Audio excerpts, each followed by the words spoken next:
Selamat pagi pemirsa, saya Maria Hutasoit akan menemani Anda dengan beragam informasi terkini di antaranya. Polisi amankan 6 kg sabu dan 4 kurir narkoba di Medan. Satgas COVID-19 Sumut kembali tutup usaha hiburan malam di kota Medan. Kejari Belawan musnahkan kapal pencuri ikan berbendera Malaysia. Selain cuplikan berita tadi, kami juga akan menghadirkan beragam informasi menarik lainnya. Pemirsa, kita jelang Sumut hari ini pagi selengkapnya.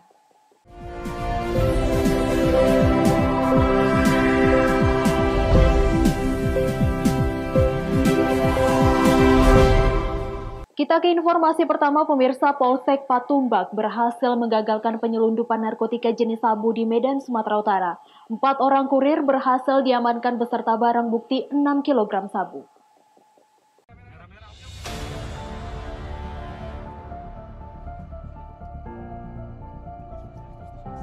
Penangkapan 4 kurir bermula saat polisi mendapat informasi adanya transaksi pengiriman paket yang diduga kuat berisi sabu dari Medan yang akan dibawa ke Provinsi Jambi. Polisi pun melakukan penyergapan di 2 lokasi berbeda, yakni di Medan dan Kabupaten Batubara. Adapun 4 tersangka yang diamankan tersebut yakni MZ alias Nazar, MR alias Ricky, J alias Jas, dan Z alias Din. Mereka merupakan warga Aceh yang ditugaskan untuk mengantarkan barang tersebut ke Jambi. Selain 4 tersangka, polisi juga berhasil mengamankan barang bukti berupa 6 kg sabu yang dikemas dalam bungkusan teh Cina. Polisi juga mengamankan barang bukti lain berupa 2 unit mobil, tas, dan 7 ponsel milik pelaku. Kepada petugas, para kurir mengaku sudah 4 kali beraksi mengedarkan narkotika jenis sabu yang semuanya diedarkan di Provinsi Jambi dan Kota Palembang, Sumatera Selatan. Saat ini polisi tengah mendalami keterlibatan pihak lain dalam upaya penyelundupan narkotika, di antaranya pemilik gudang tempat penyimpanan sabu di Medan dan bandar yang menugaskan ke-4 pelaku. Kemudian setelah kita amankan dari semuanya ini, ada 4 tersangka yang sudah kita amankan, kemudian barang bukti 5.980 gram sabu-sabu, kemudian ada 7 handphone, 2 mobil. Sementara kita juga masih pendalaman untuk kurir atau orang yang mengantar barang yang istilahnya gudang sabu-sabu yang ada di wilayah kita. Keempat kurir tersebut masih mendekam di ruang tahanan Polsek Medan Patumbak untuk menjalani proses hukum lebih lanjut. Mereka dijerat dengan Undang-Undang Narkotika dengan ancaman hukuman pidana mati. Daniel Pekuali melaporkan untuk Eva Rina TV. Di samping itu, pemirsa, Polres Langkat, Sumatera Utara kembali melakukan penyisiran di lokasi 3 anak hilang di Kabupaten Langkat, Sumatera Utara. Selain melakukan penyisiran, polisi juga mengambil keterangan dari pengawas operator alat berat untuk mengetahui titik terang hilangnya ketiga anak tersebut.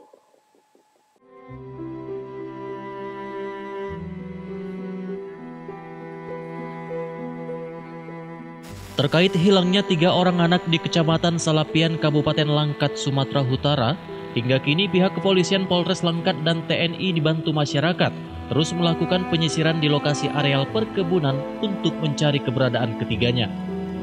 Dengan menggunakan sepeda motor dan berjalan kaki, personil Polres Langkat terus berupaya menyisir tiap sudut titik terakhir lokasi hilangnya anak tersebut. Selain itu, polisi juga meminta keterangan kepada pengawas operator untuk menggali keterangan terkait lokasi terakhir alat berat bekerja.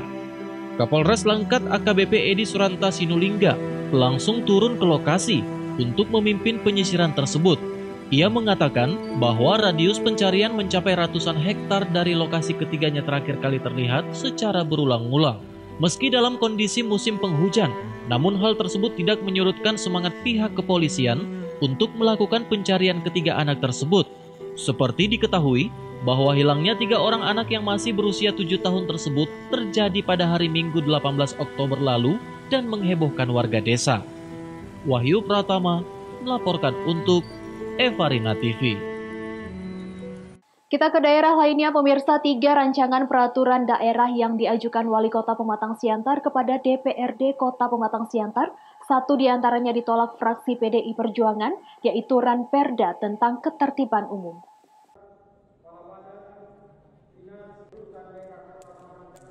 Selasa 27 Oktober 2020, DPRD Kota Pematang Siantar, Sumatera Utara menggelar sidang paripurna tentang pengesahan 3 ranperda yang diajukan Wali Kota Pematang Siantar. Ketiga ranperda tersebut antara lain ranperda tentang ketertiban umum, ranperda tentang perusahaan umum daerah air minum Tirtauli, dan ranperda tentang pengelolaan keuangan daerah. Dari ketiga ranperda tersebut, ranperda ketertiban umum ditolak oleh fraksi PDI Perjuangan karena dinilai tidak pro rakyat. Hal tersebut disampaikan Ferry Sinamo, anggota DPRD Kota Pematang Siantar dari fraksi PDI Perjuangan. Ferry mengatakan, pembahasan ranperda yang disampaikan Wali Kota Pematang Siantar Hefriansyah dinilai terlalu tergesa-gesa karena sudah di penghujung tahun dan harusnya pengajuan ranperda dilakukan di awal tahun. Dari 3 ranperda ini, salah satu ranperda ini, satu ranperda di sekolah mereka kita tolak, yaitu ranperda Kota Pematang Siantar tentang ketertiban umum. Kenapa kita tolak? Karena kita lihat pasal demi pasal di sana adalah tidak pro rakyat, ranperda ketertiban umum. Banyak sekali kita lihat di sana yang muluk-muluk, ya. Draft itu sampai sama kita, memang untung sajalah DPRD Komisi, teman-teman DPRD Komisi 1 cekatan melihat itu. Kita melihat draft ranperda yang diajukan oleh pemerintah Kota Siantar ini jebakan kepada DPRD. Artinya kalau sempat ini tersahkan, waduh, betapa kecewanya masyarakat Siantar kepada DPRD ini. Nah, untuk itu ya kita mengharapkan pemerintah Kota Siantar ketika dia mengajukan ranperda apapun itu, tolong jangan muluk-muluk, ya, karena kita harus dari hati kita tanya, kita mau melakukan tugas ini harus dari hati lah, ya, harus dari hati kita bahwa ranperda yang kita usulkan itu seharusnya sudah ya memandang beberapa aspek lah. Ketua DPRD Kota Pematang Siantar Timbul Marganda Lingga mengatakan, setelah hasil rapat pandangan fraksi digelar, pihak DPRD menyepakati untuk menolak ranperda ketertiban umum karena dinilai memiliki unsur pidana yang terlalu tinggi dan diperlukan masukan-masukan lebih dari masyarakat.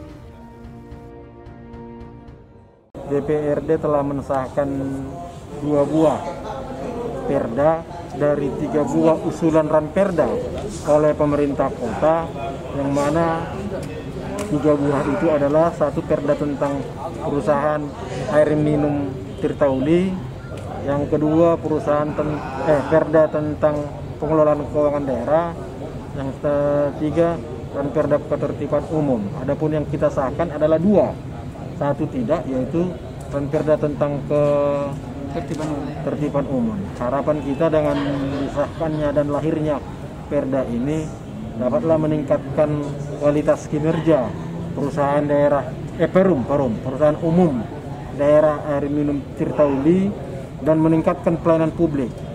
Untuk diketahui, beberapa isi ranperda ketertiban umum antara lain, pasal 10 dikatakan setiap orang yang menumpang angkutan umum dilarang membuang sampah, meludah dan merokok. Pada pasal 16, setiap orang dilarang menjemur dan atau menyampirkan atau meletakkan di atas jalan, bahu jalan, pagar rumah, barang cucian atau perkakas, hasil bumi yang sejenis tanpa izin wali kota atau pejabat yang ditunjuk. Pada pasal 25, setiap orang dilarang mendirikan tempat kegiatan usaha pengumpulan dan penampungan barang-barang bekas yang menimbulkan keresahan serta mengganggu ketertiban umum. Pada pasal 30, setiap orang pemilik gedung bangunan atau rumah dilarang memasang kanopi, atap pelindung tanpa seizin wali kota atau pejabat yang ditunjuk. Demikian pada pasal 32, setiap orang dilarang meminta sumbangan dengan cara apapun, baik dilakukan sendiri atau bersama di fasilitas umum. Selanjutnya pada pasal 33, setiap orang dilarang menjadi pengemis, pengamen, pedagang asongan, dan atau pengelap mobil di fasilitas umum. Jika pasal-pasal di atas dilanggar, maka akan dikenakan sanksi pidana dengan pidana kurungan paling lama 3 bulan atau pidana denda paling banyak 50 juta rupiah. Eko Hendriawan melaporkan untuk Evarina TV.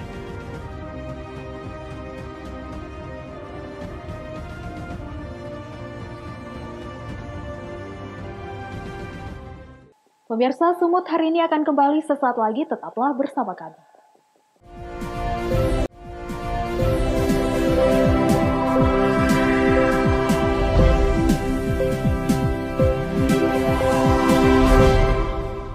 Terima kasih masih bersama kami.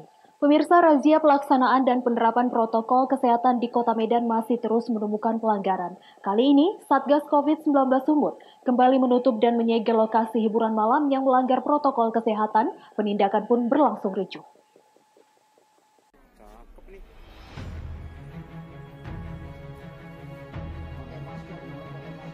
Penegakan protokol kesehatan terus dilakukan Satuan Tugas Penanganan COVID-19 Sumatera Utara di sejumlah lokasi hiburan malam di Kota Medan.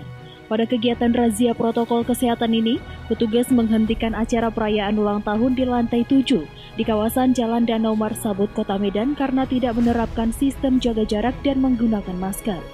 Sebanyak ratusan orang yang berada di lantai 7 yang dilengkapi kolam renang ini diperingati oleh petugas, namun petugas mendapat perlawanan dari salah satu pengunjung yang tidak senang ditegur pada aksi razia tersebut. Selanjutnya, petugas melakukan razia protokol kesehatan di lokasi hiburan malam lainnya di kawasan Jalan Putri Hijau, Kecamatan Medan Barat. Lokasi ini pun turut ditutup total dan disegel. Setelah ditutup dan disegel, pihak manajemen lokasi hiburan malam ini mengakui kesalahannya dan menerima tindakan tegas yang dilakukan tim Satgas COVID-19 tersebut.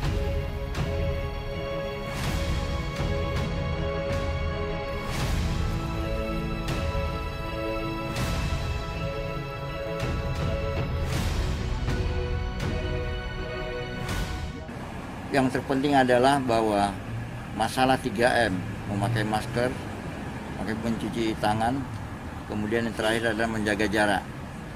Namun demikian masih ada beberapa pelaku usaha yang memang belum mentaati masalah menjaga jarak ini untuk mencegah terjadi klaster baru. Kami lakukan tindakan perusahaan atau usaha di Kapital Kota Medan di lantai 2. Itu kami nyatakan jelas terindikasi bahwa masalah menjaga jarak itu tidak dilakukan dengan baik. Dengan rasa berat hati, dan hal ini harus kami lakukan dengan tegas. Kami lakukan dengan tegas. Ini kami tutup. Mudah-mudahan pelaku usaha yang lain tidak mengikuti seperti ini. Ini contoh yang tidak baik. Pemerintah pusat dan maupun pemerintah daerah ini harus ditegakkan. Wakil Ketua Tim Satgas COVID-19 Mei Bidang, Kolonel Infantri Azhar Mulyadi tetap menegaskan, setiap tindakan tegas yang dilakukan tanpa tebang pilih bertujuan untuk menyelamatkan masyarakat dari penularan virus corona. Lokasi hiburan yang ditutup dan disegel dipastikan tidak boleh beroperasi. Wahyu Pratama melaporkan untuk Eva Rina TV. Selain itu, pemirsa, petugas gabungan Badan Pengawas Pemilu bersama Satuan Polisi Pamong Praja Kota Tanjung Balai, Sumatera Utara menertibkan alat peraga kampanye calon wali kota dan wakil wali kota Tanjung Balai. Petugas gabungan Bawaslu bersama Satpol PP Tanjung Balai, Sumatera Utara menertibkan alat peraga kampanye calon wali kota Tanjung Balai dan calon wakil wali kota Tanjung Balai yang terpasang di sejumlah fasilitas umum seperti di tiang listrik dan lain sebagainya. Melalui penertiban puluhan alat peraga kampanye bersama Badan Pengawas Pemilu dan petugas kepolisian, puluhan APK yang melanggar ketentuan dieksekusi dengan cara diturunkan. Ini kegiatan penertiban APK yang melanggar peraturan PKPU, maka Bawaslu bersama Satpol PP dan KPU menertibkan APK yang melanggar di seluruh wilayah Kota Tanjung Balai. Ada puluhan lebih alat peraga kampanye tersebut telah dibawa ke kantor Bawaslu untuk diproses sesuai ketentuan. Wanda Pratama melaporkan untuk Eva Rina TV. Pemirsa, Bupati Simalungun JR Saragih senang atas pemberian sertifikat tanah gratis kepada warga Kabupaten Simalungun oleh Presiden Joko Widodo yang dilakukan secara virtual. Tahun 2020 ini, Kabupaten Simalungun mendapat program pendaftaran tanah sistem lengkap sebanyak 2.850 sertifikat. Presiden Republik Indonesia Joko Widodo membagikan sebanyak 20.087 sertifikat tanah kepada masyarakat di Provinsi Sumatera Utara. Pemberian dilakukan secara simbolis kepada warga di Kabupaten Humbang Hasudutan, sedangkan daerah kabupaten kota lainnya mengikuti penyerahan secara virtual di daerah masing-masing.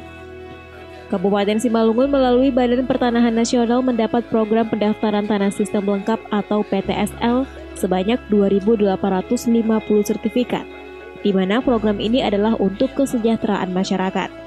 Presiden menjelaskan adanya sertifikat tanah tersebut membuat status tanah yang dimiliki warga terdata dan sah secara hukum, sehingga dapat menekan potensi sengketa tanah di kemudian hari. Di Kabupaten Simalungun, pemberian sertifikat tanah secara simbolis dilaksanakan secara virtual di Balai Desa Dolok Kaheyan, Kecamatan Tapian Dolok, dan dihadiri Bupati Simalungun J.R. Saragi beserta Forkopimda dan masyarakat pada Selasa 27 Oktober 2020. Dalam hal ini, Bupati Simalungun J.R. Saragi mengapresiasi pemberian sertifikat tanah gratis kepada warga Kabupaten Simalungun oleh Presiden Joko Widodo. Sertifikat gratis yang diberikan Presiden melalui Kementerian Agraria dan Tata Ruang sangat membantu pemerintah daerah dalam membangun perekonomian masyarakat. Yang pertama, kita ucapkan terima kasih kepada Pak Presiden, terutama Menteri Agraria, di mana sangat memperhatikan khususnya tanah-tanah masyarakat, sehingga dengan adanya sertifikat ini sangat membantu masyarakat dan membantu pemerintah daerah juga, tidak ada lagi tumpang tindih dan masyarakat juga ekonominya bisa semakin baik seperti yang dikatakan Presiden tadi. Ini bisa disimpan di bank dan kita bisa dapat uang, sehingga uang itu bisa diperdayakan, sehingga ekonomi itu juga bisa berputar. Begitu kami juga memberikan apresiasi kepada Kepala BPN Simalungun yang telah bisa membagikan sertifikat, kalau nggak salah tadi 600 ya, 600 untuk Kabupaten Simalungun, dan harapan kita ini bisa berlanjut terus, sehingga kalau bisa ya 2 tahun ke depan masyarakat Simalungun ini telah mempunyai sertifikat semua, termasuk seperti yang dikatakan tadi, baik masjid, begitu juga gereja, ini bisa mempunyai sertifikat semua, sehingga tidak ada lagi keraguan untuk masyarakat. Dalam sambutannya, Presiden Joko Widodo mengatakan, sertifikat tanah yang dibagikan pemerintah dapat menjadi penjamin bagi warga yang ingin mendapatkan pinjaman modal usaha dari perbankan. Jika berhasil mendapatkan modal, Presiden berpesan dan mengingatkan warga untuk menggunakan secara produktif, seperti digunakan untuk modal usaha dan berinvestasi. Dosis Simarmata melaporkan untuk Evarina TV. Sumut hari ini masih akan kembali sesaat lagi, tetaplah bersama kami.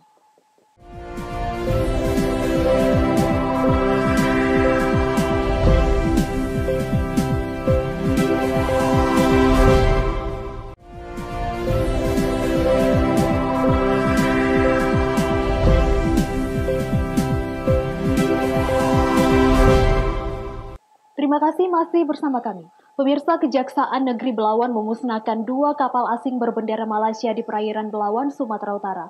Kedua kapal yang sudah berkekuatan hukum pengadilan ini dibakar kemudian ditenggelamkan.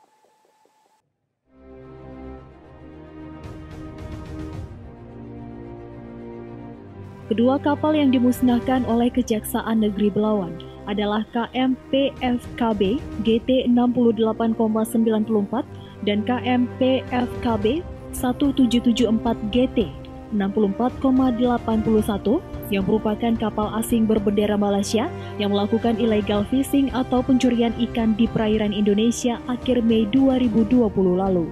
Setelah berkekuatan hukum tetap dalam putusan pengadilan pada 23 September 2020, kedua kapal asing ini dibakar, kemudian ditenggelamkan di perairan Belawan, Sumatera Utara. Penenggelaman kapal dengan cara dibakar ini bertujuan untuk menimbulkan efek jera bagi pelaku illegal fishing dari sejumlah negara lainnya yang mencuri ikan di perairan Indonesia. Kepala Kejaksaan Negeri Belawan Ikeo Bahtiar mengatakan, pihak Kejari yang bekerja sama dengan Lantamal 1, PSDKP, Polairut Sumut dan Polres Pelabuhan Belawan juga menenggelamkan 13 jenis perlengkapan kapal seperti jaring, baterai, dan alat komunikasi kapal tak jauh dari lokasi pembakaran dan penenggelaman kapal tersebut. Ini semata-mata dalam rangka penegakan hukum, yaitu melaksanakan putusan hakim yang sudah memperoleh perbuatan pidana, yaitu terhadap 2 kapal asing, yaitu kapal Malaysia hari ini dilakukan pemusnahan dengan cara dibakar. Sebagian barang-barang yang bisa dihancurkan kemudian ditenggelamkan di laut. Ini atas kerjasama Kejaksaan Negeri Belawan.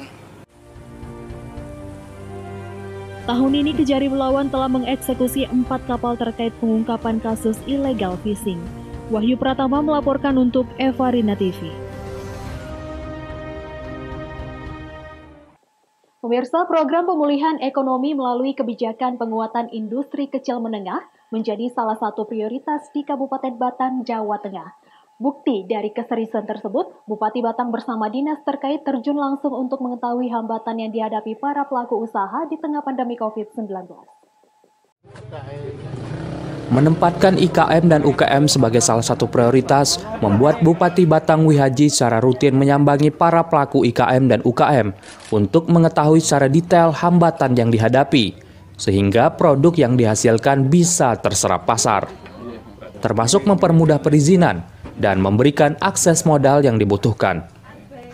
Kebijakan untuk turun langsung membenahi tata kelola yang dimulai dari sektor perizinan, permodalan, hingga membeli produk yang dihasilkan, membuat pelaku IKM dan UKM akan kembali bergairah.